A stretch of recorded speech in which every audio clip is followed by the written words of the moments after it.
ya, karena tingkat keasamannya terlalu tinggi, nggak memungkinkan. Nah, jadi kita minum ini aja gitu, rasanya juga enak, kayak asam-asam gitu. Nah, salah satu keunikannya juga kalau kita minum ini juga ya, tahu nggak teman-teman sekalian, jadi kayak kita juga kayak nafsu makannya juga jadi bisa lebih berkurang juga sebenarnya ya. Jadi banyak sekali klaim-klaim, meskipun tidak, balik lagi kalau kita berbicara apakah itu berdasarkan pendekatan scientific approach dan sebagainya, ya itu nanti bisa diperdebatkan.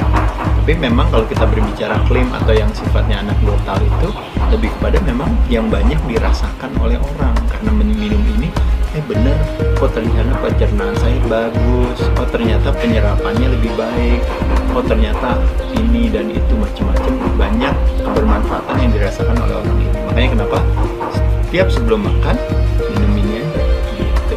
Dan satu lagi, sebelum tidur kita konsumsikan ini. Tujuannya apa teman-teman sekalian? Tujuannya adalah kalau kita tidur, pada saat tidur itu biasanya stres kita itu rendah. Nah, waktu stres kita rendah, makanya kenapa badan merilis yang namanya melatonin, hormon tidur kita. Nah, kebalikannya hormon tidur kita yang tinggi nanti, nah yang rendah itu adalah hormon stres. Makanya kenapa kalau stres nggak bisa tidur. Tapi kalau kita bisa tidur berarti hormon stresnya rendah.